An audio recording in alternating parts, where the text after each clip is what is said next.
Hello student, मैं doctor Ajay Vishwakarma. आज हम स्टार्ट करते हैं कंपनी अकाउंट्स का ही second part, issues of debentures. कौन कौन से टॉपिक को लेकर हमें इस चैप्टर की स्टडी करनी है।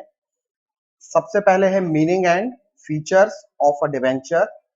सेकंड टॉपिक है difference between shares and debentures, types of debentures, issue of debenture for cash, issue of debenture for consideration other than cash, issue of debenture as collateral security, issue of debenture from the point of view of redemption, interest on debentures and return of discount or loss on issue of debentures।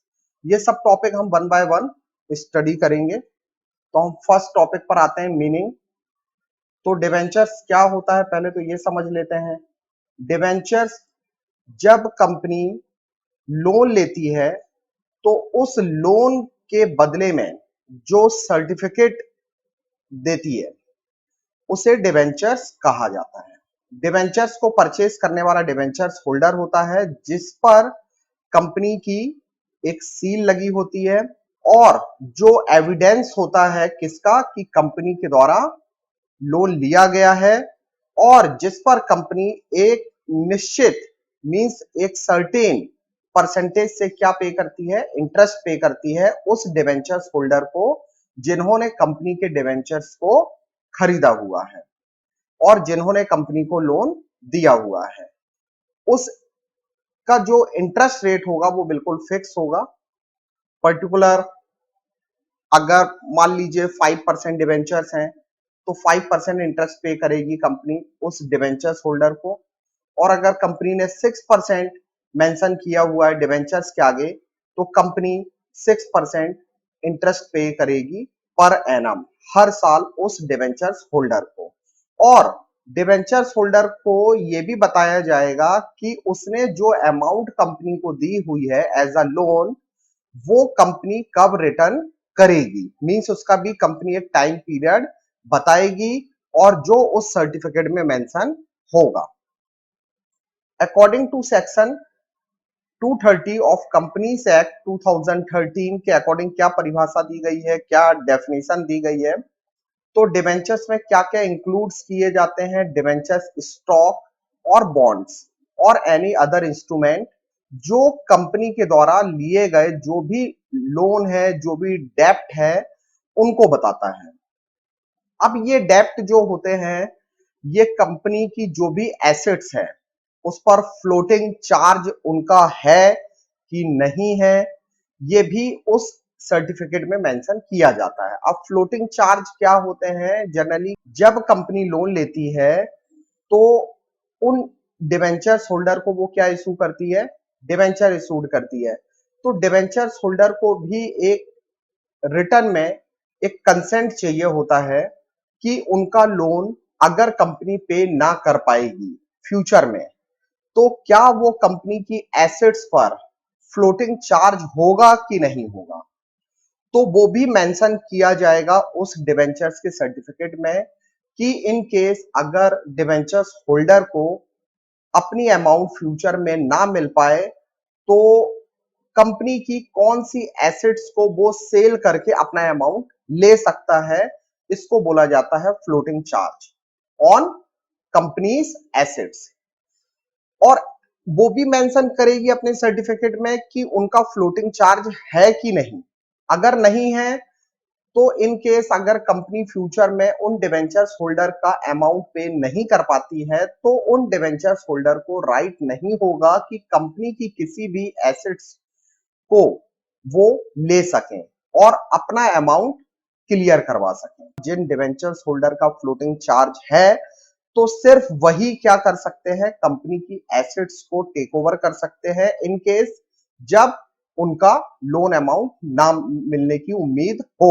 लेकिन जिन पर floating charge नहीं है, ऐसे debentures holder जिनके certificate में mention है कि इनको कंपनी की एसेट्स में फ्लोटिंग चार्ज नहीं होगा, तो उनको राइट नहीं है कि कंपनी की कोई भी एसेट्स वो फ्यूचर में इन केस उनका अमाउंट ना मिलने पर वो टेक ओवर कर सके। अब आते हैं हम कुछ कैरेक्टरिस्टिक्स समझ लेते हैं एंड फीचर्स ऑफ डिवेंचर्स।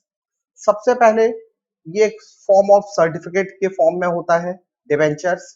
एक रिटर्न क्या होता है, एक्नॉलेजमेंट ऑफ डेप्ट, मींस कि कंपनी ने कितना लोन लिया हुआ है उसका एक रिटर्न सर्टिफिकेट है ये। फिर कॉमन सील लगी होती है इसमें।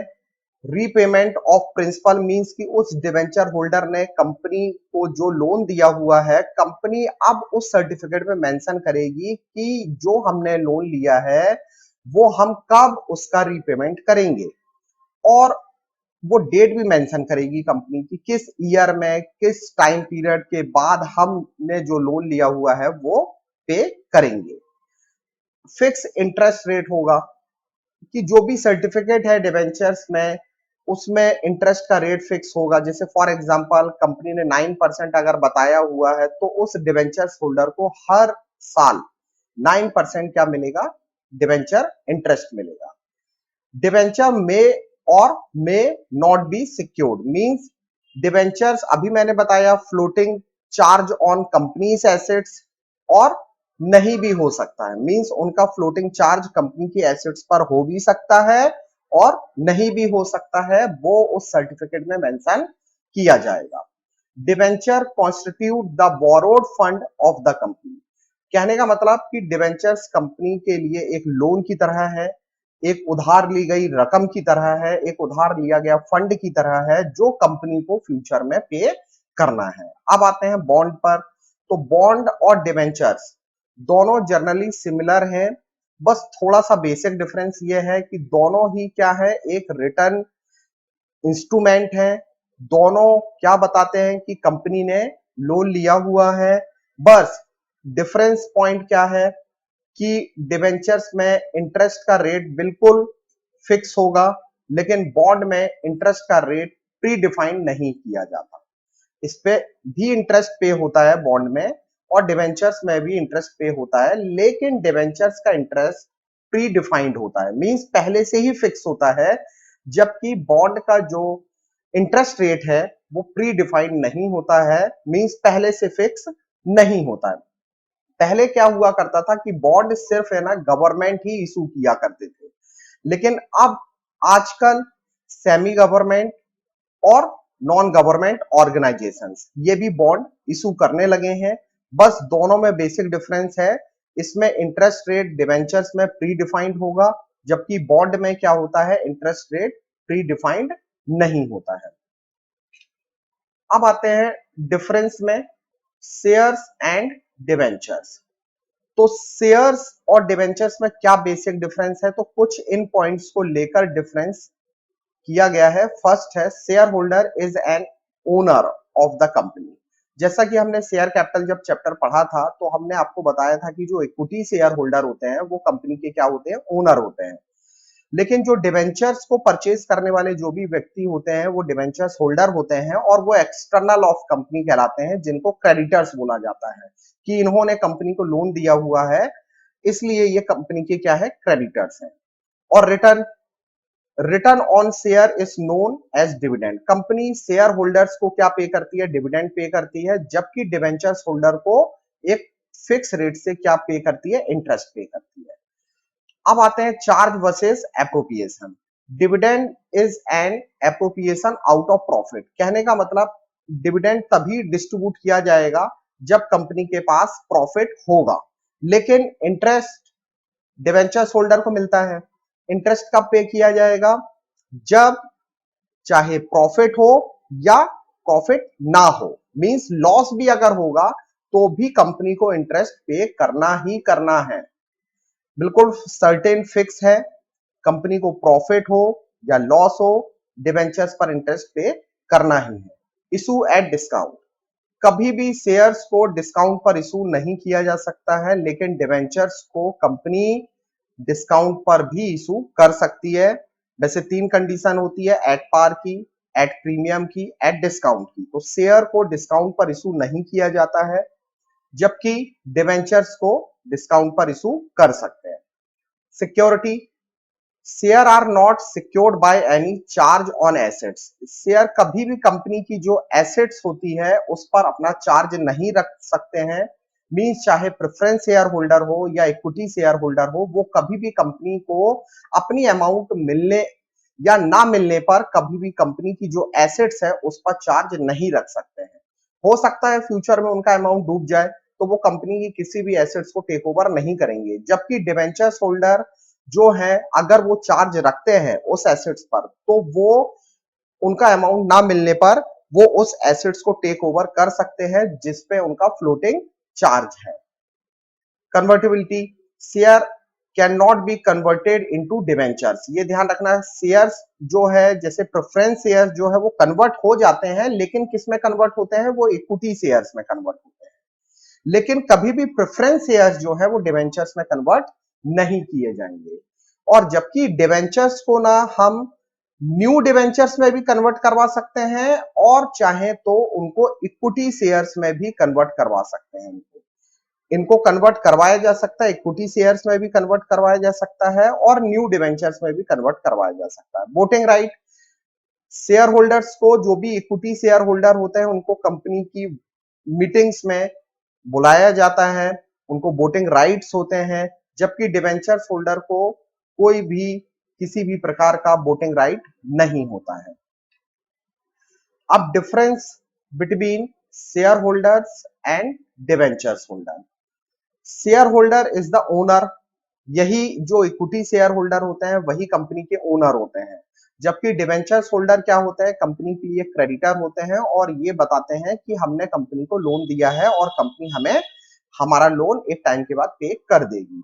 Return, share holder gets return in the form of dividend, share holders को डिविडेंड मिलता है, जबकि डिवेंचर्स होल्डर को क्या मिलता है, इंटरेस्ट मिलता है। पार्टिसिपेशन, जो भी कंपनी की एनुअल जर्नल जो मीटिंग होती है उनमें इनको पार्टिसिपेट करने का मौका मिलता है शेयर होल्डर्स को, वो भी कौन से शेयर होल्डर्स को, इक्विटी शेयर होल्डर्स को, जबकि डिवेंचर्स होल्डर को किसी भी मीटिंग में कभी भी नहीं बुलाया जाता। शेयर होल्डर जो है वो शेयर परचेस करते हैं तो उनका जो रिस्क होता है वो हाई डिग्री रिस्क होता है, मींस कि उनको डिविडेंड मिलेगा कि नहीं मिलेगा ये सर्टेन नहीं होता है, जबकि जो डिवेंचर्स होल्डर होते हैं चाहे प्रॉफिट हो या लॉस हो, इनको तो अपना इंटरेस्ट मिलना ही मिलना है, इसलिए इनका रिस्क जो होता है वो बहुत मिनिमम होता है। अब आते हैं टाइप्स ऑफ डिवेंचर्स। तो फर्स्ट, इसको 6 कैटेगरी में रखा हुआ है। फर्स्ट है हमारा form the point of view of security, security के बेसिस पर डिवेंचर्स को दो पार्ट में डिवाइड किया गया है। फर्स्ट है सिक्योर डिवेंचर्स, देन है अनसिक्योर्ड डिवेंचर्स। सिक्योर्ड मींस वही कि कंपनी की एसेट्स पर ये फ्लोटिंग चार्ज रखते हैं तो सिक्योर्ड है। सपोज करिए कंपनी ने 1 लाख रुपीस का लोन लिया और ये loan as a debentures issued करके कंपनी के पास आया। अब जिस व्यक्ति ने, जिस डिवेंचर होल्डर ने ये 1 लाख रुपीस का लोन दिया है कंपनी को, तो कंपनी ने इसको रिटर्न करने के लिए बताया है कि अगर हम आपका 1 लाख रुपीस एक टाइम के बाद रिटर्न नहीं कर पाते हैं तो आपको राइट है कि आप हमारी एसेट्स को क्या कर सकते हो, टेक ओवर कर सकते हो। हमने आपको जो लैंड एंड बिल्डिंग हमारे पास है जिसका प्राइस है 2 लाख रुपीस, ये हमने आपको क्या कर दिया है, ट्रांसफर कर दिया है। इन केस कि अगर आपको हमने ये 1 लाख रुपीस पे नहीं किया तो आपको राइट है कि जो कंपनी की लैंड और बिल्डिंग है वो आपको ट्रांसफर कर दी जाएगी। तो ये होता है floating charge on companies assets.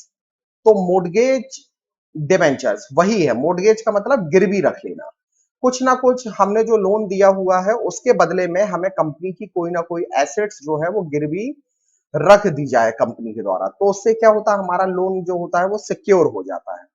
Unsecured debentures, इसमें कभी भी कंपनी की एसेट्स पर फ्लोटिंग चार्ज नहीं होता है। अगर इन केस इन्होंने भी 1 लाख रुपीस दिया है और इन केस 5 ईयर के बाद कंपनी ने बोला था कि 1 लाख रुपीस हम आपको रिटर्न कर देंगे और अचानक कंपनी की 5 ईयर के बाद कंडीशन बहुत ज्यादा डाउन हो गई और कंपनी ये 1 लाख रुपीस पे नहीं कर पा रही है, तो अनसिक्योर्ड डिवेंचर्स होल्डर को ये राइट नहीं है कि कंपनी की किसी भी एसेट्स को वो टेक ओवर करके अपना पैसा निकाल सके। ये होते हैं अनसिक्योर्ड डिवेंचर्स। देन इसके बाद हम बात करते हैं from the point of view of tenure, means redeemable debentures आएंगे और इरिडीमेबल डिवेंचर्स। रिडीमेबल का मीनिंग ये होता है कि इनका टाइम पीरियड क्या होगा, फिक्स होगा। फिक्स का मतलब अगर इन्होंने कंपनी को जो लोन दिया हुआ है तो कंपनी इनको बताएगी कि आप जो मुझे लोन दे रहे हो वो मैं आपको after 5 year, after 6 year, after 2 year मैं आपका वो लोन क्या कर दूंगी, वापस कर दूंगी। तो इनका टाइम पीरियड क्या होता है, बिल्कुल फिक्स होता है। और जब तक लोन नहीं पे किया जाता है तब तक कंपनी एक स्पेसिफिक रेट से इनको इंटरेस्ट पे करती जाती है। इरिडीमेबल डिवेंचर्स क्या होते हैं, इनका टाइम पीरियड फिक्स नहीं होता है, वो कंपनी की इच्छा पर डिपेंड होता है या कंपनी के लिक्विडेशन या वाइंडिंग अप पर, कि जब कंपनी बंद होगी तभी हम आपका अमाउंट रिटर्न करेंगे। और जब तक कंपनी है ना चलती जाएगी, चाहे वो 50 साल चले, तो 50 साल तक आपका पैसा एक बार अगर आपने दे दिया कंपनी को तो 50 ईयर्स तक अगर कंपनी चल रही है तो 50 ईयर्स तक वो आपका पैसा फंस जाएगा। ये होते हैं इरिडीमेबल डिवेंचर्स। अब थर्ड आते हैं from the point of view of convertibility. एक होते हैं कन्वर्टेबल डिवेंचर्स, एक होते हैं नॉन कन्वर्टेबल डिवेंचर्स। तो कन्वर्टेबल जो डिवेंचर्स होते हैं, ये इनको राइट होता है कि अगर इनको अपनी अमाउंट नहीं लेना है तो ये अपने डिवेंचर्स को इक्विटी शेयर्स में कन्वर्ट करवा सकते हैं। जो एक्सटर्नल हुआ करते थे अब वो कंपनी के ओनर बन सकते हैं। ये होते हैं कन्वर्टेबल डिवेंचर्स।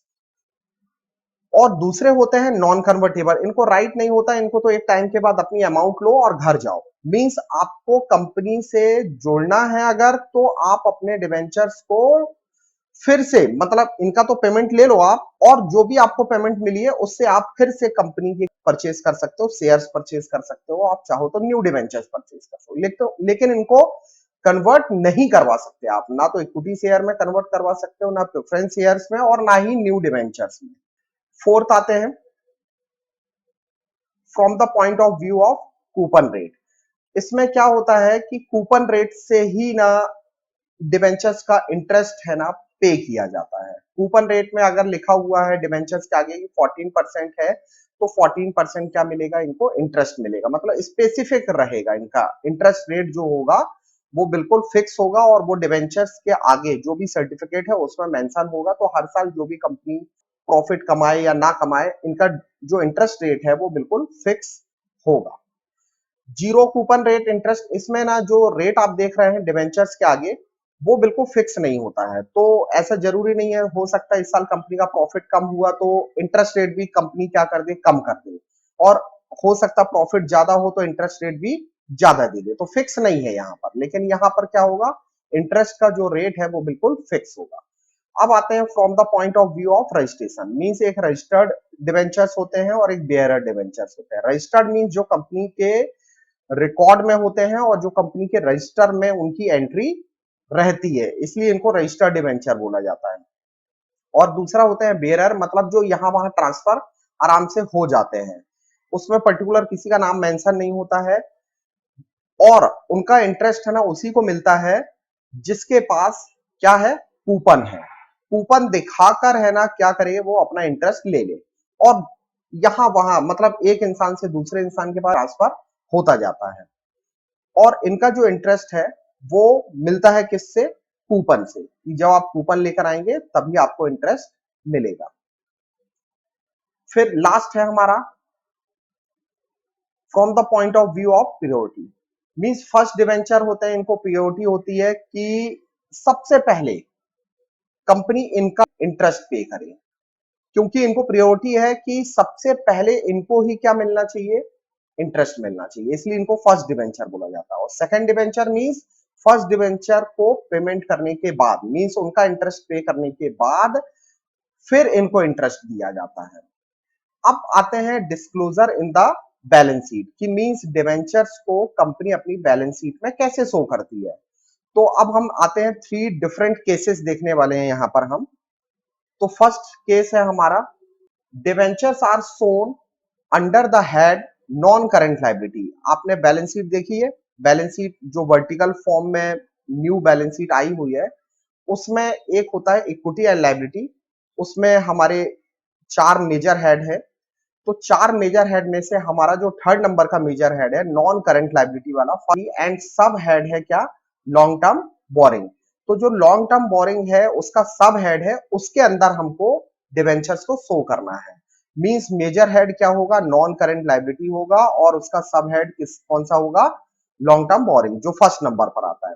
इसमें कंडीशन देखते हैं कि when the debentures are due for redemption repayment after 12 month from the date of balance sheet. क्या होता है कि जब कंपनी लोन लेती है तो कंपनी को यह बताना पड़ता है कि कंपनी उस लोन का रीपेमेंट जो है वो कब करेगी।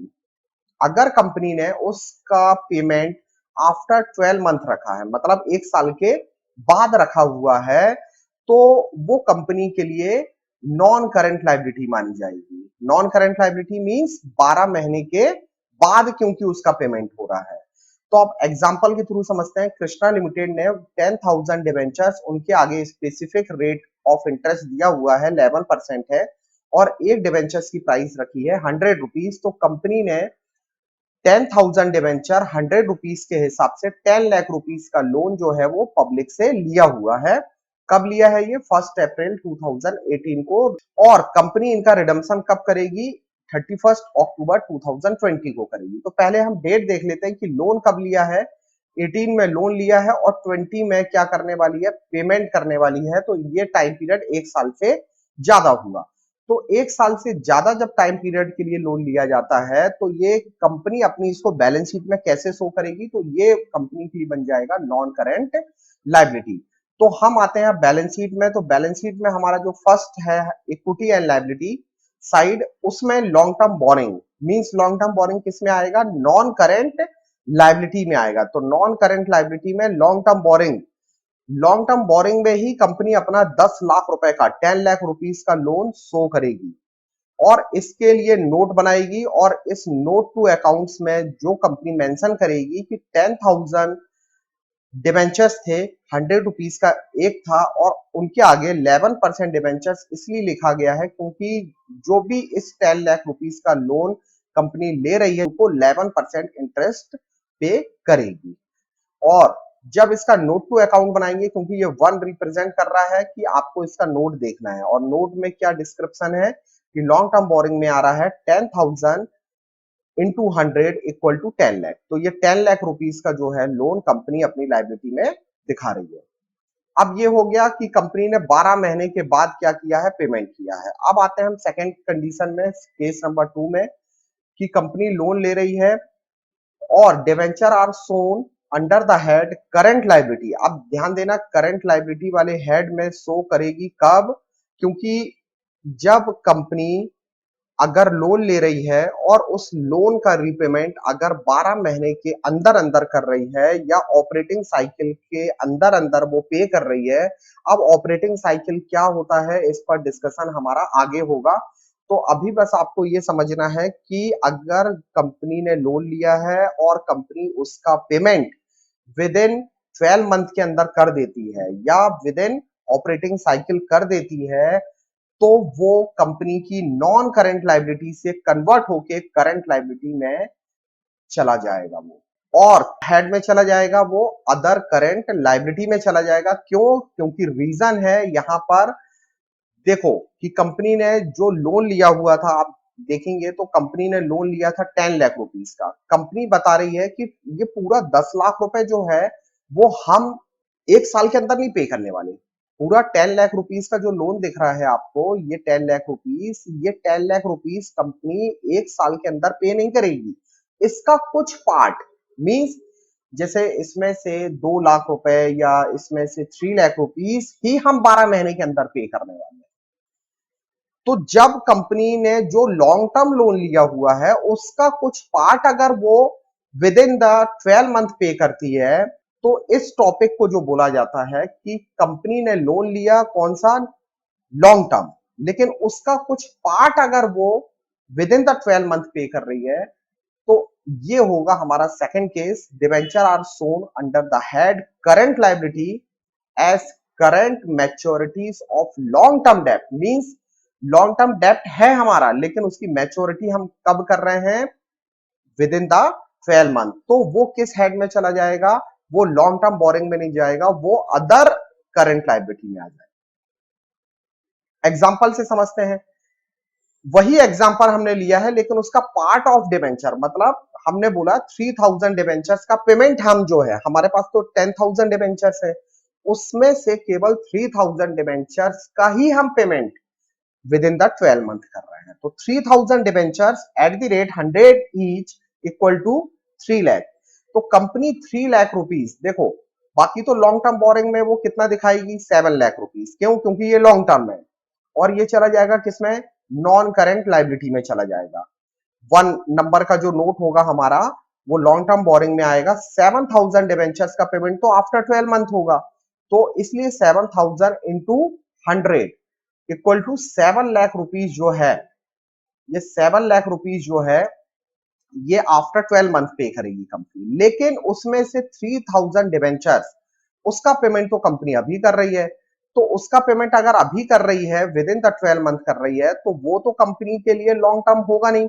तो वो किस में जाएगा, जो बैलेंस शीट का 4th नंबर का जो मेजर हेड है वो है करंट लाइबिलिटी, और उसका सब हेड कौन सा, अदर करंट लाइबिलिटी। ये ध्यान रखना आपको कि अगर लॉन्ग टर्म लोन लिया है लेकिन उसमें से कोई लोन अगर वो विद इन द 12 मंथ पे करती है तो वो अदर करंट लाइबिलिटी में जाएगा। और इसके लिए आपको नोट नंबर 2 तैयार करना है। उसमें अमाउंट कितना लिखेंगे, 3 लाख रुपीस।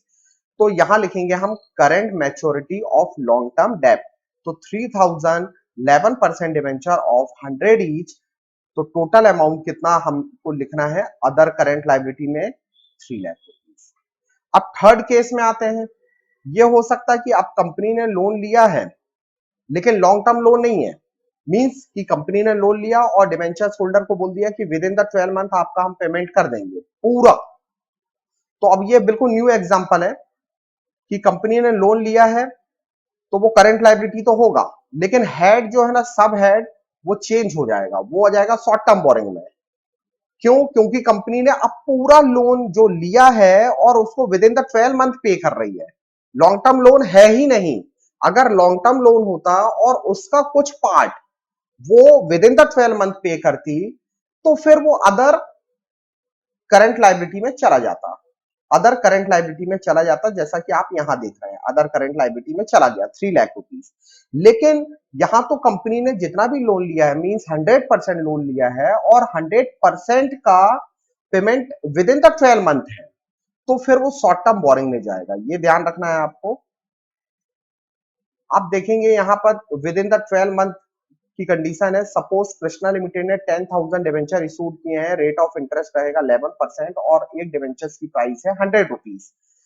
ये डिवेंचर इशूड किए हैं कंपनी ने 1 जनवरी 2019 को इशूड किए हैं और रिडीमेबल जो हो रहा है वो 31 दिसंबर 2019 को हो रहा है। आप देख रहे हैं साल के बिल्कुल आखिरी दिन हो रहा है, मींस ये 12 महीने के अंदर होगा। तो अब इसका जो ट्रीटमेंट होगा वो नॉन करंट लाइबिलिटी में नहीं करेंगे, किस हेड में करेंगे, करंट लाइबिलिटी, और उसका सब हेड जो होगा वो अदर करंट लाइबिलिटी ना होके शॉर्ट टर्म बोरिंग हो जाएगा।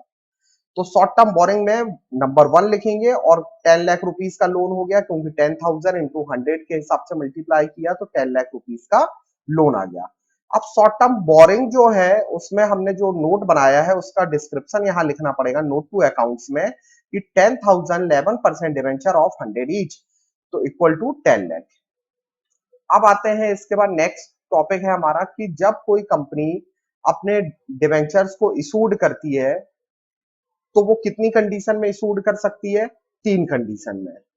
एट पार की कंडीशन होगी, दूसरा होगा एट प्रीमियम की कंडीशन और थर्ड होगा डिस्काउंट की कंडीशन। तो ये ध्यान रखना है कि कोई भी कंपनी अपने डिवेंचर्स को 3 कंडीशन में इशूड कर सकती है। लेकिन जब हमने शेयर कैपिटल पढ़ा था तो वहां पर शेयर्स के लिए कभी भी डिस्काउंट वाली कंडीशन नहीं लगती थी कि कोई भी कंपनी अपने शेयर्स को डिस्काउंट पर इशूड नहीं करेगी। लेकिन डिवेंचर्स के लिए ऐसा नहीं है, कोई भी कंपनी डिस्काउंट पर डिवेंचर इशूड कर सकती है। तो एट पार की कंडीशन क्या होती है कि 10 रुपीज का डिवेंचर 10 रुपी में पब्लिक को देना, वो होता है एट पार। ना तो कंपनी को यहां प्रॉफिट होगा और ना ही लॉस होगा। लेकिन प्रीमियम में आ जाए तो 10 रुपीज की चीज डिवेंचर होल्डर को कितने में पड़ने वाली है, वो 11 रुपए में। तो कंपनी को यहां जो 1 रुपीज एक्स्ट्रा मिलने वाला है ये कंपनी के लिए प्रॉफिट है। और जो डिस्काउंट है उसमें क्या होगा, 10 रुपीज का डिवेंचर ₹9 में डिवेंचर्स होल्डर को मिल जाएगा। तो यहाँ डिवेंचर होल्डर के लिए फायदा है, कंपनी के लिए लॉस है। तो डिवेंचर्स जो है वो 3 कंडीशन में इशूड होंगे। एट पार पर, जहां कंपनी को नो प्रॉफिट नो लॉस की सिचुएशन होगी। एट प्रीमियम, जहां कंपनी को प्रॉफिट होगा। और थर्ड है एट डिस्काउंट, जहां कंपनी को लॉस होगा। अब आते हैं मिनिमम सब्सक्रिप्शन। जैसा कि हमने शेयर चैप्टर में देखा था कि किसी भी कंपनी के लिए मिनिमम सब्सक्रिप्शन या अंडर सब्सक्रिप्शन कितने परसेंट होता है? 90%। कि 90% कम से कम एप्लीकेशन पहुंचनी चाहिए। जो भी कंपनी शेयर इशूड करती है तो उसका 90% एप्लीकेशन पहुंचनी चाहिए। अगर 90% से कम एप्लीकेशन पहुंची है 30 डेज के अंदर, तो कंपनी को जितना भी अमाउंट है वो रिटर्न करना पड़ता है। तो वैसे ही यहाँ पर परसेंटेज बस चेंज है, बाकी रूल्स रेगुलेशन सेम वही है। Security and exchange board of India क्या बोलता है? सेबी सेबी ये बोलता है कि कोई भी कंपनी जो अपने डिवेंचर्स मार्केट में इशूड कर रही है, जितने भी डिवेंचर उसने इशूड किए हैं उसका 75% तो कम से कम उसके पास मिनिमम सब्सक्रिप्शन या अंडर सब्सक्रिप्शन आना ही चाहिए। मींस 75% डिवेंचर्स उसके बिकने चाहिए, तभी वो पब्लिक से लोन ले सकती है। अदरवाइज उसने जितना भी एडवांस अमाउंट लिया हुआ है वो पूरा का पूरा डिवेंचर्स होल्डर को 30 दिन के अंदर वो पैसा अगर नहीं मिल पाता है तो वो पूरा का पूरा अमाउंट क्या करेगी? रिफंड करेगी। अब डिवेंचर्स में भी इशूड, देखिए, फर्स्ट है कैश फॉर्म में भी इशूड कर सकते हैं। दूसरा है कंसिडरेशन सिक्योरिटी के तौर पर भी हम डिवेंचर को इशूड कर सकते हैं। और थर्ड है हमारा एस कोलेटरल सिक्योरिटी के रूप में भी हम डिवेंचर्स को इशूड कर सकते हैं। तो अभी हम फर्स्ट स्टार्ट करने वाले हैं कैश में, कि डिवेंचर इशूड किया और बदले में पब्लिक से डिवेंचर्स होल्डर से क्या ले लिया? हमने कैश ले लिया। तो कैश बेसिस पर भी हम डिवेंचर्स को इशूड करेंगे। फिर उसके बाद देखेंगे कंसिडरेशन बेसिस पर, कि जब कंपनी क्या करती है, कोई एसेट्स को परचेज करती है या किसी दूसरी कंपनी का कोई रनिंग बिजनेस परचेज करती है, तो उसके लिए वो क्या करती है? अपने ही डिवेंचर्स को इशूड कर देती है। इसलिए उसको बोला जाता है कंसिडरेशन सिक्योरिटी। और कई बार कंपनी जब पब्लिक से तो लोन ले लेती है, लेकिन पब्लिक से भी उसका एक क्राइटेरिया है, उस लिमिट के बाद वो लोन नहीं ले सकती है। तो उसको अगर उसके बाद भी पैसों की जरूरत है तो फिर वो बाकी पैसा लेने कहाँ पहुंचेगी? तो उसके बाद वो बाकी पैसा लेने पहुंचती है बैंक। तो बैंक है ना, ऐसे ही किसी भी कंपनी को लोन नहीं दे देता। तो बैंक क्या बोलता है कि आपको कुछ ना कुछ है ना मोर्गेज हमारे पास रखना पड़ेगा, तब जाके हम आपको लोन दे पाएंगे। तो कंपनी को ना खुद के डिवेंचर्स है ना एज अ कोलेटरल सिक्योरिटी के तौर पर बैंक के पास रखने पड़ते हैं, गिरवी। वो टॉपिक भी हमारा है इस चैप्टर में, जिसको हम आगे देखेंगे। अब आते हैं कि कोई भी कंपनी जब डिवेंचर्स को इशूड करती है, क्योंकि डिवेंचर्स भी सेम बिल्कुल शेयर्स जैसे ही हैं। शेयर्स जब कंपनी ने इशूड किए थे तो उनका पेमेंट भी शेयर होल्डर से लमसम लिया था। लमसम मतलब एक साथ। ऐसे ही डिवेंचर्स का पेमेंट डिवेंचर्स होल्डर से लमसम भी लिया जा सकता है, कि आप एक बार में अगर आपने 100 डिवेंचर्स हमारी कंपनी के लिए हैं और एक डिवेंचर्स की प्राइस अगर ₹100 है, तो आपको वन टाइम में ही पूरा पेमेंट करना है। वन टाइम में आप ₹10,000 पे कर देंगे कंपनी को। और चाहे तो कंपनी उनको इंस्टॉलमेंट की भी फैसिलिटी दे सकती है। इंस्टॉलमेंट में जनरली एप्लीकेशन होगा, अलॉटमेंट होगा, फर्स्ट कॉल होगा और सेकंड और फाइनल कॉल होगा, जो कि सेम शेयर्स जैसा है। पूरा 90% इशू ऑफ डिवेंचर 90% जो है वो शेयर से मिलता जुलता है। सेम वही 4 इंस्टॉलमेंट यहां पर भी आएगी, कि जब आप डिवेंचर होल्डर कंपनी को एप्लीकेशन देगा तो उसको एप्लीकेशन फीस पे करनी पड़ेगी। देन जब कंपनी उसको डिवेंचर अलॉट करेगी तो उसको अलॉटमेंट फीस देनी पड़ेगी। देन जब कंपनी उससे फर्स्ट कॉल का पैसा मांगेगी तो फर्स्ट कॉल उसको पे करना पड़ेगा। देन उसके बाद उसको फाइनल कॉल पे करना पड़ेगा। अब आते हैं कि जब कंपनी है ना डिवेंचर को इशूड करती है कैश में। अब कैश फर्स्ट जो कंडीशन है वो देखने वाले हैं। तो इशू ऑफ डिवेंचर जो है कि उनका पेमेंट कंपनी लमसम ले रही है। लमसम के लिए आपको ये ध्यान रखना है कि पूरा पेमेंट जो है ना कंपनी एप्लीकेशन और उसी समय डिवेंचर्स अलॉट कर देगी। इसलिए इसको एप्लीकेशन एंड अलॉटमेंट बोला गया है। कंबाइन करके वर्ड यूज करना है। क्यों? क्योंकि कंपनी आपको इंस्टॉलमेंट की फैसिलिटी नहीं दे रही है। इंस्टॉलमेंट में फर्स्ट कॉल और फाइनल कॉल भी आता है। लेकिन फर्स्ट और फाइनल कॉल की अगर आपको फैसिलिटी नहीं मिल रही है तो ये समझ जाइएगा कि आपने जो भी डिवेंचर्स खरीदे हैं वो लमसम खरीदे हैं, मींस आपको एक बार में ही कंपनी को पूरा पेमेंट एप्लीकेशन के टाइम और उसी समय कंपनी आपको डिवेंचर्स अलॉट कर देगी। तो आपको इन दोनों की ना कंबाइन एंट्री बनानी है और इसलिए हमने दो ही एंट्री लिखी है, क्योंकि ये दो अलग अलग इंस्टॉलमेंट नहीं है, क्योंकि ये दो अलग अलग इंस्टॉलमेंट मर्ज होके एक ही इंस्टॉलमेंट में कन्वर्ट हो चुकी है और वो इंस्टॉलमेंट का नाम हो गया है एप्लीकेशन एंड अलॉटमेंट। तो सेम वही है, एनालिसिस टेबल हम बनाते हैं। जो इंस्टॉलमेंट फर्स्ट होगा हमारा, एक ही इंस्टॉलमेंट होगी लमसम में। लमसम का मतलब एक बार में पूरा payment. Number of debenture issued, जो भी कंपनी डिवेंचर इशूड कर रही है वो लिखेंगे। जैसे अगर 100 डिवेंचर इशूड किए हैं, 10 रुपए का एक है, तो यहाँ पर 1000 रुपीज आ जाएगा डिवेंचर्स में, क्योंकि प्राइस 1000 रुपीज है और बैंक में भी 1000 रुपीज आ जाएगा। तो अब जब एंट्री बनाएगी कंपनी तो फर्स्ट नंबर होगा बैंक का। तो बैंक अकाउंट क्या होगा, डेबिट, तो क्रेडिट क्या हो जाएगा, डिवेंचर एप्लीकेशन एंड अलॉटमेंट। ऐसे एंट्री बनेगी। तो बैंक अकाउंट डेबिट होगा to debenture application and allotment. Second entry बनेगी डिवेंचर्स, इस बार क्या हो रहा है, क्रेडिट हो रहा है। तो डेबिट में क्या चला जाएगा, debenture application and allotment account debit, ये डेबिट हो जाएगा debenture application and allotment account debit to debentures account. तो हमने यहाँ दो एंट्री लिखी हुई है। Bank account debit, first entry आपकी बैंक अकाउंट डेबिट हो रहा है to debenture application and allotment account. वही नरेशन आएगा जो आप शेयर्स में लिखते थे कि यहाँ जब भी बैंक वाली एंट्री आएंगी तो कंपनी को अमाउंट रिसीव होगा। तो किसका अमाउंट मिला है कंपनी को, एप्लीकेशन का अमाउंट, वो एक साथ मिल गया है। तो यहाँ नरेशन लिख रही है कंपनी की जो भी इनको अमाउंट मिला है वो अपना नरेशन में शो कर देगी। देन उसके बाद debenture application and allotment account debit होगा, सेकंड एंट्री टू डिवेंचर, जो पहले यहाँ कैपिटल हुआ करता था अब वो किसमें कन्वर्ट हो गया है, डिवेंचर्स में। बस ये ध्यान रखना है कि एंट्री सेम वही है जो आपने शेयर्स में पढ़ी है, बस आपको शेयर और कैपिटल के बिहाफ में अब आपको ना सिर्फ एक वर्ड यूज करना है और वो वर्ड होगा डिवेंचर्स। पूरी एंट्री आप बना लेंगे। आप शेयर जहां लगाते थे, जहां आप कैपिटल वर्ड लगाते थे, दोनों के प्लेस पे अब आपको डिवेंचर वर्ड लगाना है और कुछ नहीं करना है, बाकी सेम वही एंट्री है।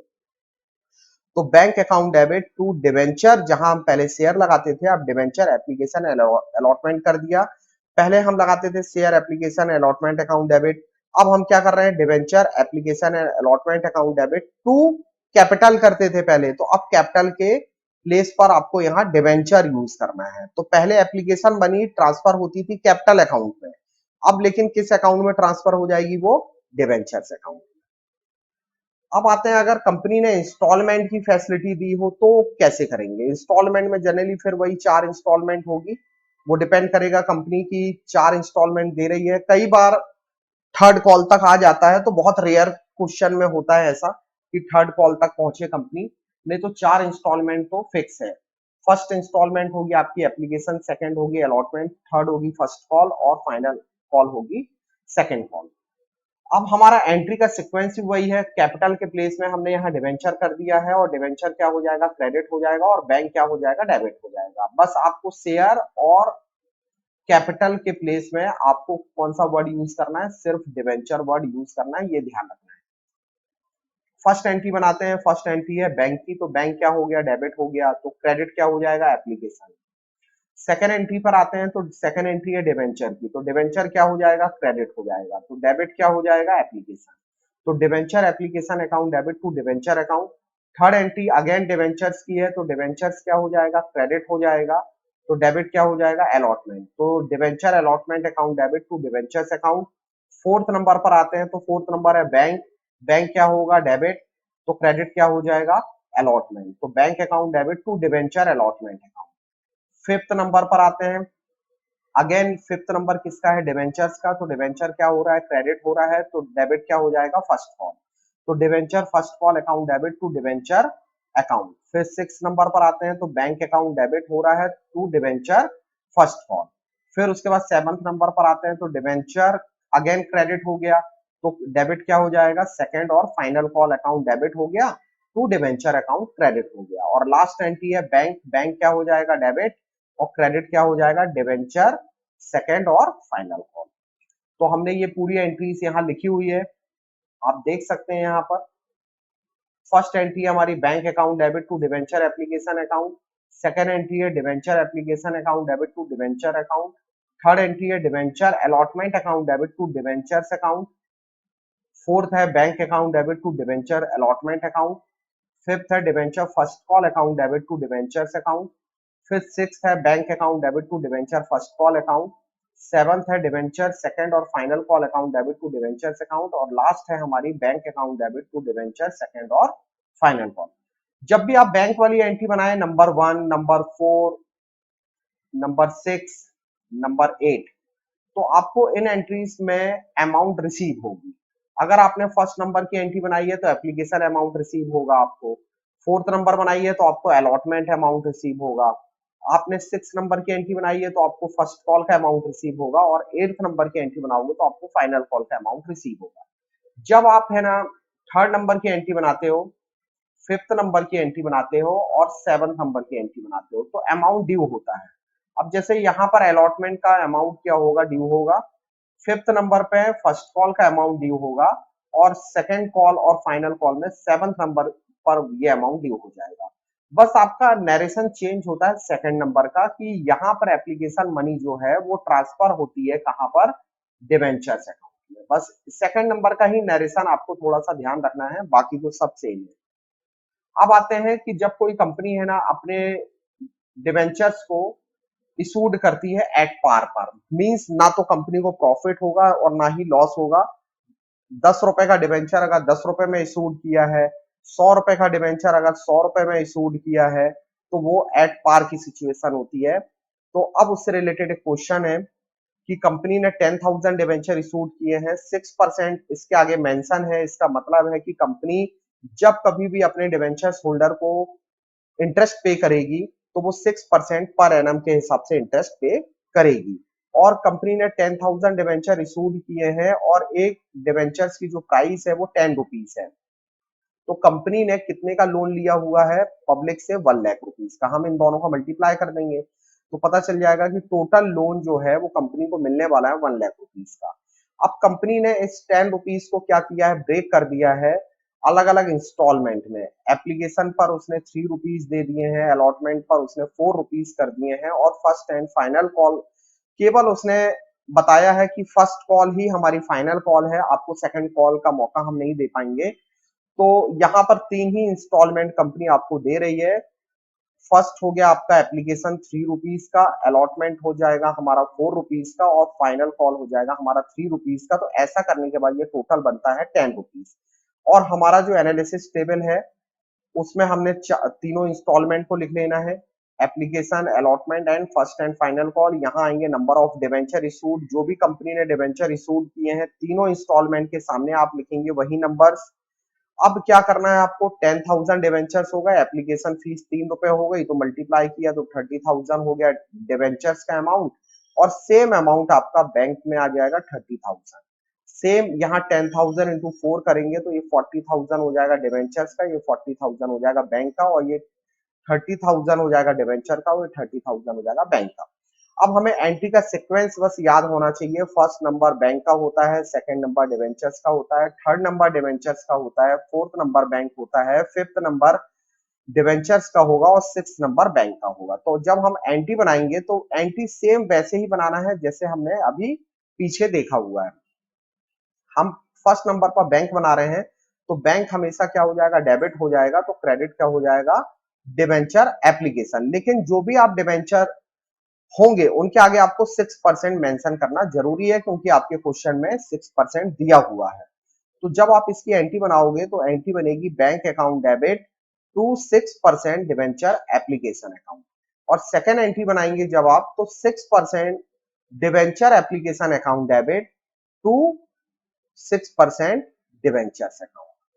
थर्ड एंट्री बनाएंगे तो थर्ड नंबर किसका है, फिर से डिवेंचर का है, तो डिवेंचर क्या हो जाएगा, क्रेडिट हो जाएगा, तो डेबिट क्या हो जाएगा, अलॉटमेंट। तो 6% allotment account debit to 6% debentures account, और अमाउंट कितनी आ जाएगी, 40,000। अब फोर्थ नंबर पर आते हैं, तो फोर्थ नंबर किसका है? बैंक का। तो बैंक क्या हो जाएगा? डेबिट हो गया। तो बैंक डेबिट हो गया तो अलॉटमेंट क्या हो जाएगा? क्रेडिट हो जाएगा। तो bank account debit to 6% debenture allotment account. फिर फिफ्थ नंबर पर आते हैं, तो फिफ्थ नंबर फिर से किसका है? डिवेंचर्स का। तो डिवेंचर क्या हो जाएगा? क्रेडिट हो जाएगा। तो फर्स्ट एंड फाइनल कॉल क्या हो जाएगा? डेबिट। तो debenture 6% debenture first and final call account debit to 6% debentures account. और लास्ट एंट्री है आपकी bank account debit to 6% first and final call. आप यहाँ एंट्री देख सकते हैं, पूरी एंट्री हमने जो 6 एंट्री है वो यहाँ पर लिखी हुई है। आप भी ऐसी जर्नल का फॉर्मेट तैयार करेंगे, उस जर्नल के फॉर्मेट में ही आपको एंट्री लिखनी है। फर्स्ट एंट्री आप देखेंगे तो bank account debit to 6% debenture application 30,000 लिखा हमने। फिर 6% debenture application account debit to debentures account 30,000। फिर इसके बाद 6% debenture application allotment account debit to 6% debentures account. फिर फोर्थ नंबर पर है bank account debit to 6% debenture allotment account. Fifth number पर है 6% debenture first and final call account debit to 6% debentures account. और last है हमारी bank account debit to 6% debentures first and final call 30,000। जब आप ये पूरी एंट्री बना लेंगे देन उसके बाद आप टोटल कर लेंगे यहाँ पर। अब आते हैं कि जब कंपनी अपने डिवेंचर्स को प्रीमियम पर इशूड करती है, मतलब 10 रुपए की चीज 12 रुपए में, तो कंपनी को यहाँ पर क्या होता है? एक्स्ट्रा प्रॉफिट होने लगता है। अब कंपनी ने बताया है कि 100 रुपए का डिवेंचर है, लेकिन पब्लिक को कितने में इशूड कर रही है? वो 105 में। तो ये जो 5 रुपीज एक्स्ट्रा है यही प्रीमियम है। अब इसका प्रीमियम को हम बैलेंस शीट में कैसे शो करते हैं? तो बैलेंस शीट में ये जो हमारा फर्स्ट मेजर हेड है share holders fund equity and liability में, इक्विटी एंड लायबिलिटी वाले पार्ट में जो फर्स्ट मेजर हेड है शेयर होल्डर्स फंड, उसमें रिजर्व एंड सरप्लस के अंदर हमको इस सिक्योरिटी प्रीमियम रिजर्व को शो करना है। ये ध्यान रखना है, सिक्योरिटी प्रीमियम रिजर्व के नाम से आएगा ये, रिजर्व एंड सरप्लस में आएगा ये। और शेयर होल्डर्स फंड इसका मेजर हेड होगा और सब हेड होगा इसका रिजर्व एंड सरप्लस। आते हैं अब important points about security premium reserve के बारे में कुछ। तो the amount of premium receive on security share and debentures is to be created to separate account term as security premium reserve account. जैसा कि हमने शेयर्स में पढ़ा था कि कभी भी कंपनी को अगर कोई एक्स्ट्रा अमाउंट मिलेगा तो वो प्रीमियम होगा और उसके लिए particular security premium reserve account में आपको वो पूरा अमाउंट ट्रांसफर करना है। सिक्योरिटी प्रीमियम जो भी होता है वो कंपनी के लिए एक्स्ट्रा प्रॉफिट होता है और वो किस नेचर का होता है? वो एक कैपिटल रिसिप्ट होती है, इसलिए इसको बैलेंस शीट में शो किया जाता है। ये कोई रेवेन्यू रिसिप्ट नहीं है। अब आते हैं कि utilization of security premium reserve account is govern by section 52(2) of the companies act 2013। The purpose of this security premium reserve can be used are. अब वो रीजन क्या क्या है कि अगर हमको प्रॉफिट हुआ है सिक्योरिटी प्रीमियम से, अगर कंपनी को प्रॉफिट हुआ है और हमने वो कैपिटल रिसिप्ट बना लिया है, तो उस कैपिटल रिसिप्ट का यूज हम कहाँ कहाँ कर सकते हैं? कंपनी के कौन कौन से लॉसेस को राइट ऑफ करने के लिए कर सकते हैं? तो वो वन बाय वन हम यहाँ देख रहे हैं। सबसे पहले कंपनी जो भी सिक्योरिटी प्रीमियम रिजर्व का अमाउंट है उससे कंपनी बोनस शेयर अपने मेंबर्स को इशूड कर सकती है। अगर कंपनी को प्रीलिमिनरी एक्सपेंसेस हुए हैं, प्रीलिमिनरी एक्सपेंसेस मीन जब कंपनी स्टैब्लिश की जाती है तो उस समय कंपनी को स्टार्ट करने में जो खर्चे होते हैं उनको बोला जाता है। तो ये भी एक क्या है? इसको रिटर्न ऑफ कर सकती है कंपनी। ये कंपनी के लिए एक फिक्टिशियस एसेट्स है जो कंपनी में बैलेंस शीट में शो होती है, लेकिन बैलेंस शीट में इसको शो करना कंपनी के लिए अच्छा नहीं माना जाता, इसलिए कंपनी इस अमाउंट को प्रीमियम के अमाउंट से राइट ऑफ कर सकती है, क्योंकि एक तरीके का लॉस होता है। अब राइट ऑफ कर सकती है बहुत सारे एक्सपेंसेस लाइक कमीशन अगर उसने कुछ पे किया है, डिस्काउंट अगर दिया हुआ है तो डिस्काउंट देना, कमीशन पे करना, ये सब क्या है? कंपनी के लिए लॉसेस है। तो कंपनी इन लॉसेस को ज्यादा दिन तक बैलेंस शीट में अगर शो करेगी तो उसकी मार्केट पोजीशन डाउन होती है। इसलिए कभी भी कंपनी को अगर कोई सिक्योरिटी प्रीमियम रिजर्व से अगर कोई प्रॉफिट हुआ है तो उससे वो इसकी रिकवरी कर सकती है। और premium payable on the redemption of any redeemable preference share और एनी डिबेंचर्स। कहने का मतलब कि अगर कंपनी ने प्रेफरेंस शेयर्स का या डिबेंचर्स का रिडम्पशन किया है, रिडम्पशन का मतलब पेमेंट करना, अगर वो फ्यूचर में पेमेंट प्रीमियम पर किया गया है, कि मतलब आज कंपनी ने 100 रुपए लिए हैं और फ्यूचर में अगर कंपनी को इस लोन के बदले में 105 रुपए पे करना पड़ रहा है, तो 5 रुपए अगर एक्स्ट्रा पे कर रही है फ्यूचर में कंपनी, तो इसको बोला जाता है premium on redemption of debentures और प्रेफरेंस शेयर्स। तो ये जो एक्स्ट्रा 5 रुपीज है जो फ्यूचर में हमको पे करना पड़ेगा, तो कंपनी इस वाले लॉस की रिकवरी भी SPR mean security premium reserve account से कर सकती है। अब आते हैं कि कंपनी खुद के ना जो डिवेंचर्स हैं उनको भी परचेज कर सकती है, मार्केट से टेक ओवर कर सकती है। ये सेक्शन 68 में ऐसा प्रावधान है। अब आते हैं इसके बाद वाई लिमिटेड ने क्या किए हैं, 10,000 जो है डिवेंचर इशूड किए हैं। अब हम प्रीमियम का क्वेश्चन देख रहे हैं, 10 रुपीज का एक है, मींस कंपनी ने 1 लाख रुपीज का लोन लेने वाली है। 10,000 इंटू 10 इक्वल टू 1 लाख, और उस पर रेट ऑफ इंटरेस्ट क्या दिया है, 5%। इसका मतलब है कि कंपनी कभी भी जब अपने डिवेंचर होल्डर को इंटरेस्ट पे करेगी तो 5% का इंटरेस्ट देगी। और 10 रुपीज की चीज 2 रुपए ऐड करने के बाद उन डिवेंचर्स होल्डर को 12 रुपीज में पड़ेगी। 10 रुपए उसका फेस वैल्यू है, 2 रुपए एक्स्ट्रा ले रही है कंपनी, तो 12 रुपीज में उन डिवेंचर्स होल्डर को मिलेगा। तो यहाँ आप देखेंगे 10 डिवेंचर्स का प्राइस है और 2 rupees extra equal to 12 rupees में उन डिवेंचर्स होल्डर को मिलेगा। अब कंपनी ने इस 10 रुपीज को क्या किया है, ब्रेक कर दिया है। उसमें 3 रुपीज एप्लीकेशन पर बोला है, 6 रुपीज अलॉटमेंट पर बोला है, इंक्लूडिंग प्रीमियम। अगर प्रीमियम के बारे में कोई भी इंफॉर्मेशन नहीं है तो वो जनरली अलॉटमेंट के साथ होता है। तो 6 रुपीज है अलॉटमेंट फीस, इसमें 2 रुपीज है प्रीमियम की फीस। तो आप ये इसमें ऐड है 2 रुपीज, तो कैपिटल की फीस कितनी होगी, तो कैपिटल की फीस होगी 4 प्लस 2 प्रीमियम इक्वल टू 6, ऐसे चल रहा है। तो 4 रुपीज हो गई कैपिटल की फीस और 2 रुपीज हो जाएगी प्रीमियम की फीस, और टोटल फीस है अलॉटमेंट की 6 रुपीज। और फर्स्ट एंड फाइनल कॉल है 3 रुपीज। तो आपने यहाँ देखा नंबर ऑफ डिवेंचर्स लिख लिया आपने, यहाँ पर 3 इंस्टॉलमेंट लिख लिया आपने, कंपनी ने 3 इंस्टॉलमेंट प्रोवाइड करवाई है। 3 रुपीज एप्लीकेशन फीस का बताया गया था। 4 प्लस 2 मीन्स टोटल मिलाकर 6 रुपीज है अलॉटमेंट पर, और इसके बाद 3 रुपीज जो है वो फर्स्ट एंड फाइनल कॉल पर है। तो जब आप 3 प्लस 4 प्लस 3 करेंगे तो आ जाएगा 10, और 2 रुपीज को अलग से ऐड करेंगे तो हो जाएगा 12। तो ऐसा करने के बाद कंपनी मल्टीप्लाई करने वाली है, 10,000 इंटू 3 इक्वल टू 30,000 रुपीज आ जाएगा। सेम यहाँ पर भी बैंक में आएगा 30,000। फिर कंपनी यहाँ 4 का मल्टीप्लाई पहले करेगी क्योंकि 4 कैपिटल का अमाउंट है, तो 10,000 इंटू 4 इक्वल टू 40,000 कैपिटल में आ जाएगा। और 2 का मल्टीप्लाई प्रीमियम का है इसलिए 10,000 में मल्टीप्लाई करके अलग से शो करेगी। तो 2 इंटू 10,000 इक्वल टू 20,000, ये हो गया प्रीमियम का। और दोनों अमाउंट को अगर हम मर्ज कर देते हैं मींस 40,000 और 20,000, तो हो जाता है 60,000, वो हो जाता है अलॉटमेंट का। और जितना अलॉटमेंट मनी आएगी सेम आपको वही अमाउंट बैंक के कॉलम में लिखना है। और फिर 10,000 इंटू 3 के हिसाब से मल्टीप्लाई किया तो ये 30,000 हो गया डिवेंचर्स का और 30,000 हो जाएगा बैंक का। अब बाकी एंट्रियां जैसे आप फर्स्ट नंबर देखो, सेकंड नंबर देखो, फोर्थ नंबर देखो, फिफ्थ और सिक्स, बिल्कुल सिंपल एंट्री है। बस आपकी एंट्री जो बनती है थोड़ा सा जो एक्स्ट्रा जुड़ जाता है वो होता है प्रीमियम। तो जैसे आपने शेयर्स में प्रीमियम की एंट्री बनाई है, सेम आपको डिवेंचर्स में भी आपको सेम वही एंट्री बनानी है।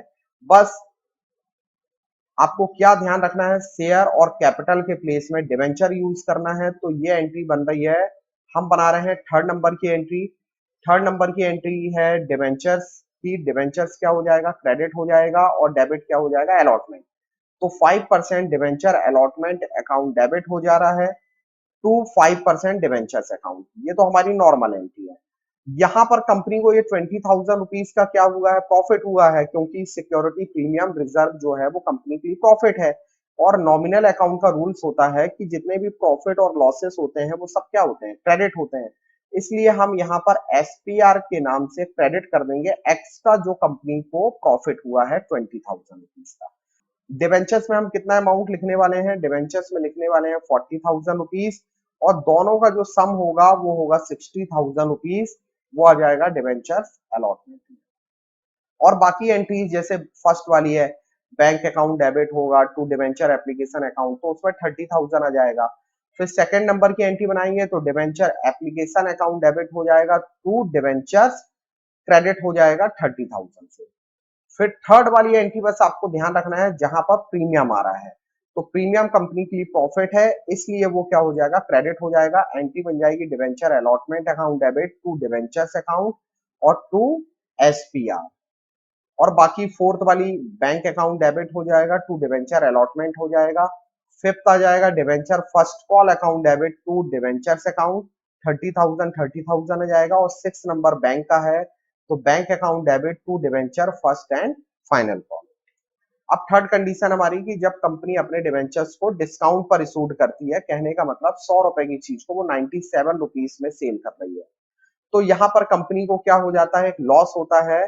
और ये लॉस जो है ये कंपनी इसको राइट ऑफ करती है, किस अमाउंट से, वो अभी हमने देखा है एसपीआर के अमाउंट से। और जो राइट ऑफ करना ये अभी हमारा नेक्स्ट टॉपिक है, आगे वाले टॉपिक है उनको हम देखेंगे कि कंपनी को यहाँ जो 3 रुपीज का लॉस हो रहा है, कंपनी इस लॉस को बैलेंस शीट में तो शो करेगी, लेकिन कब तक करेगी, जब तक कि उसको राइट ऑफ ना कर दे। राइट ऑफ ना कर दे मींस उसको बैलेंस शीट से अगर उसको हटाना है तो उसको राइट ऑफ करना पड़ेगा।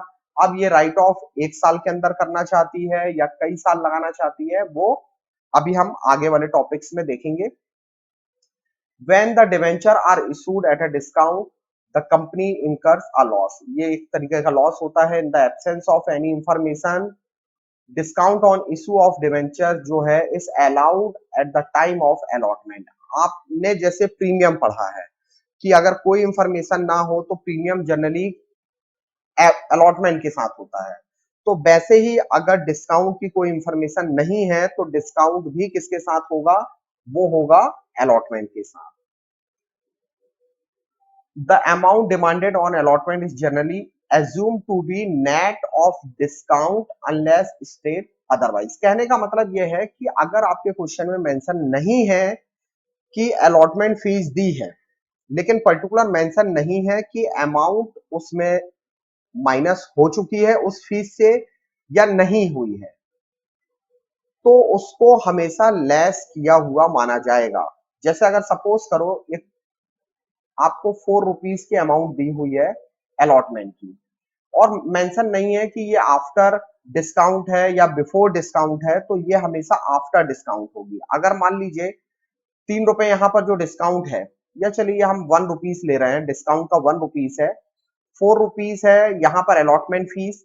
अब इस 4 रुपीज में ये नहीं बताया गया है कि ये 1 रुपीज जो है वो माइनस में है, माइनस हो चुका है या प्लस है, तो ये एज्यूम किया जाएगा कि इस 4 रुपीज में से वो 1 रुपीज माइनस हो चुका है।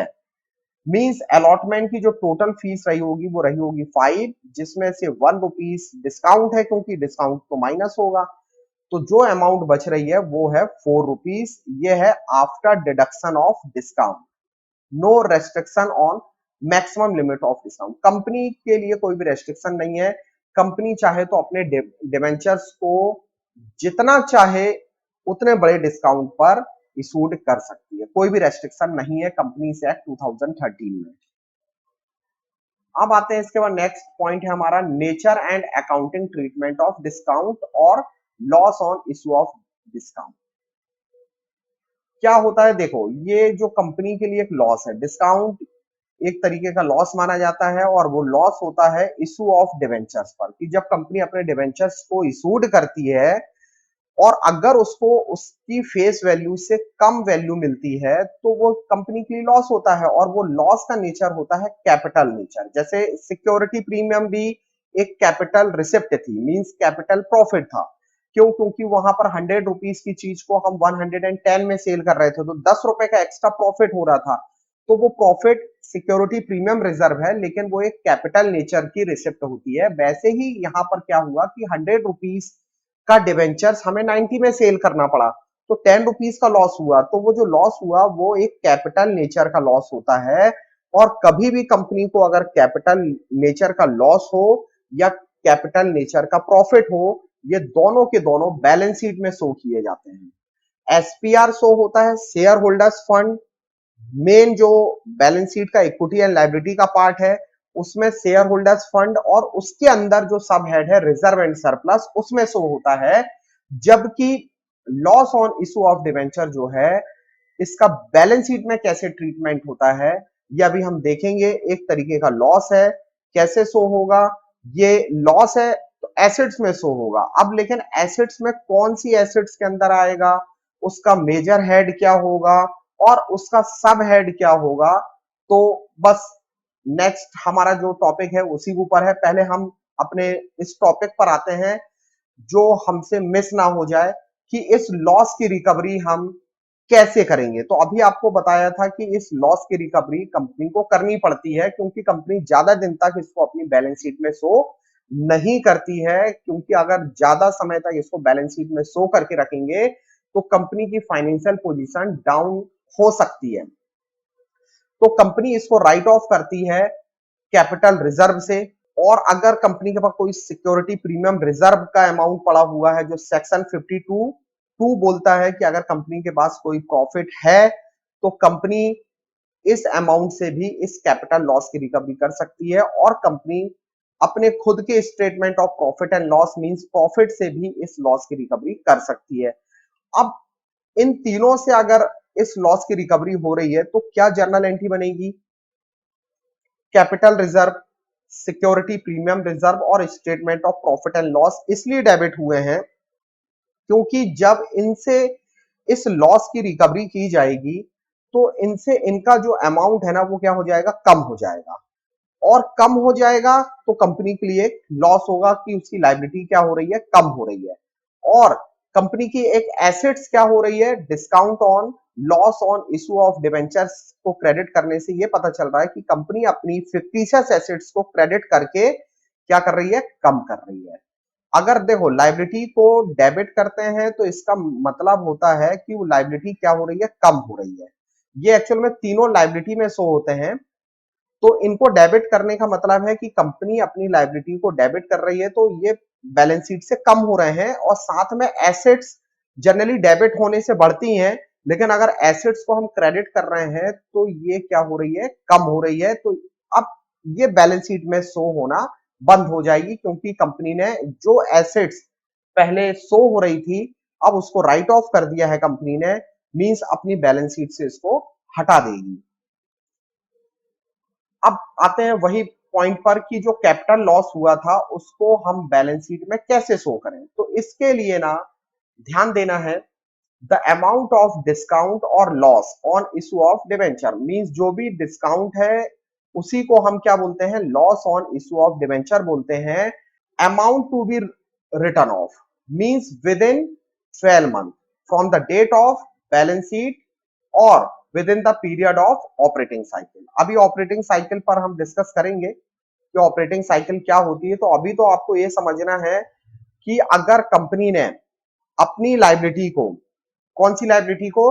वो जो डिवेंचर्स कंपनी ने इशूड किए थे उनका पेमेंट अगर 12 महीने के अंदर कर दिया है और वो जो डिवेंचर्स हैं वो डिस्काउंट पर इशूड हुए थे, तो कंपनी उनको कैसे ट्रीट करने वाली है? उनको शो करेगी वो करंट एसेट्स में, वही डिस्काउंट को करंट एसेट्स में शो करेगी। और कौन से सब हेड में करने वाली है? अदर करंट एसेट्स में करने वाली है। ये ध्यान रखना कि देखो एक बार समझ लो कि कंपनी ने सपोज करो कोई डिवेंचर इशूड किए और उनका पेमेंट मींस उनका रिडम्पशन जो है वो उसी ईयर करने वाली है, मतलब विद इन द 12 मंथ करने वाली है। और जो डिवेंचर इशूड हुए थे वो डिस्काउंट पर हुए थे, तो डिस्काउंट तो कंपनी के लिए लॉस है। अब कंपनी ना उसको बैलेंस शीट में किस हेड में रखे? तो बैलेंस शीट में एसेट साइड ही लॉस ट्रांसफर होगा, लेकिन मेजर हेड होगा करंट एसेट्स और उसका सब हेड कौन सा होगा, अदर करंट एसेट्स। अब इसके बाद की अगर कंपनी ने वो डिवेंचर इशूड किए लेकिन उनका पेमेंट है ना कंपनी 12 महीने के अंदर नहीं करेगी, 12 महीने के बाद करेगी। और जो वो डिवेंचर इशूड हुए थे वो डिस्काउंट पर हुए थे, वो डिवेंचर जो इशूड हुए थे वो डिस्काउंट पर हुए थे, तो कंपनी अब अपना ना हेड चेंज कर देगी, फिर वो नॉन करंट एसेट्स के अंदर रखेगी उस डिस्काउंट को और उसका सब हेड होगा अदर नॉन करंट एसेट्स। ये ध्यान रखना है, वो डिपेंड करेगा कि डिवेंचर्स का redemption with in the 12 month है या आफ्टर 12 मंथ है।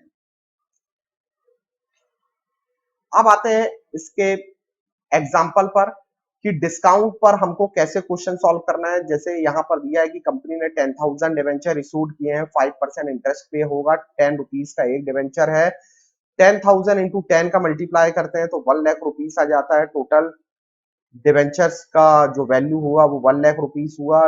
2 रुपए के डिस्काउंट पर है, 10 रुपीस का डिवेंचर 2 रुपए कम करके पब्लिक को पड़ने वाला है 8 रुपीस में, क्योंकि डिस्काउंट में हमेशा वैल्यू कम हो जाएगी। 3 इंस्टॉलमेंट दे रही है company, application, allotment and first call. आप देख सकते हैं यहाँ 3 रुपीस एप्लीकेशन पर है, 2 रुपीस अलॉटमेंट पर है और 3 रुपीस जो है वो फर्स्ट एंड फाइनल कॉल पर है। तो ये हो गया 3 और ये है 2 अलॉटमेंट पर। अलॉटमेंट पर 2 रुपीस है और कोई भी इंफॉर्मेशन नहीं है। तो अभी मैंने आपको बताया था कि जनरली जो डिस्काउंट होता है वो अलॉटमेंट के साथ तो होगा, लेकिन अब ये जो 2 रुपए डिस्काउंट है वो इस 2 रुपए में से माइनस हो चुका है कि नहीं हो चुका है। तो उसके लिए अगर कोई भी इंफॉर्मेशन नहीं है तो जो ये डिस्काउंट का 2 रुपीस है ये वाला, ये इस वाले 2 रुपीस से माइनस हो चुका है, ये समझ जाना है आपको। इस 2 रुपीस में से ये वाला 2 रुपीस माइनस कर दिया गया है पहले ही। तो आपको क्या करना है, पहले तो प्लस कर लो। तो प्लस करने के पहले ये कितना रहा होगा, ये रहा होगा 4। तो 4 में से ना ये 2 डिस्काउंट है तो माइनस होगा, तो आफ्टर डिस्काउंट जो आएगी फीस वो कितनी आएगी, 2 रुपीस आएगी। अब 3 प्लस 4 हो गया 7 और बाकी जो बचा है 3 रुपीस जो हो गया वो फर्स्ट एंड फाइनल कॉल पर है। तो ऐसा करने के बाद ये हो गया 10 रुपीस। 10 में 2 रुपए डिस्काउंट का माइनस कर दिया, 8 रुपीस टोटल फाइनल मिलेगा अपने डिवेंचर होल्डर से। अब हम 10,000 का मल्टीप्लाई करेंगे 3 से तो वही 30,000 आ जाएगा डिवेंचर्स का और 30,000 आ जाएगा बैंक में। यहाँ पर हम कंपनी अलग अलग शो करेगी। पहले तो इस 4 का मल्टीप्लाई जो कैपिटल का अमाउंट है उसका 10 के साथ मल्टीप्लाई करके कैपिटल काउंट करेगी, 40,000 होगी। और 2 जो डिस्काउंट का है वो 10 से मल्टीप्लाई करके 20,000 रुपीज डिस्काउंट का काउंट करेगी और टोटल हो जाएगा ये 20,000 रुपीज जो अलॉटमेंट की फीस होगी, क्योंकि डिस्काउंट माइनस हो जाएगा और माइनस होने के बाद जो आएगा मींस उतना ही पैसा पब्लिक से मिलेगा। और यहाँ 10,000 का मल्टीप्लाई हम 3 के साथ करेंगे तो 30,000 आ जाएगा डिवेंचर्स का और 30,000 आ जाएगा बैंक का। बाकी एंट्री तो आप सेम बना लेंगे। मेन है आपकी जो एंट्री नंबर थर्ड है, जो एंट्री नंबर थर्ड है वो हम बनाते हैं क्योंकि डिस्काउंट है, डिस्काउंट कंपनी की लॉस होगा। जनरली ये एंट्री है अलॉटमेंट की, तो अलॉटमेंट क्या होने वाला है, डेबिट, और क्रेडिट क्या होने वाला है, डिवेंचर। तो हमारी नॉर्मल एंट्री आप पहले लिख लो, 5% debenture allotment account debit. Discount को डेबिट क्यों कर रहे हैं, प्रीमियम को क्यों क्रेडिट किया है, वो डिपेंड करता है कि कंपनी के लिए क्या प्रॉफिट है और क्या लॉस है। तो डिस्काउंट कंपनी की लॉस है इसलिए कंपनी इसको डेबिट करेगी और 2 डिवेंचर्स को क्या करेगी, क्रेडिट करेगी। हमारी नॉर्मल एंट्री है debenture allotment account debit to debenture account, ये हमारी नॉर्मल एंट्री है। बस इसी में आपको discount on issue of debenture जो है वो और डेबिट कर देना है। क्यों, क्योंकि ये कंपनी के लिए लॉस है। तो आप देखेंगे ये जो अमाउंट है ये अलॉटमेंट का था इसलिए हमने ये 20,000 लिखा, ये 20,000 डिस्काउंट का था तो वो लिख दिया हमने, और टोटल जो हुआ 40,000 वो डिवेंचर्स का है। और बाकी एंट्री 4 नंबर, 5th नंबर और 6th नंबर सिंपल है। यही अमाउंट के साथ ये एंट्री यहाँ पर रिकॉर्ड की जाएगी। Thank you. अगर आपको वीडियो पसंद आया हो तो लाइक कीजिएगा, चैनल को सब्सक्राइब कीजिएगा। Thank you.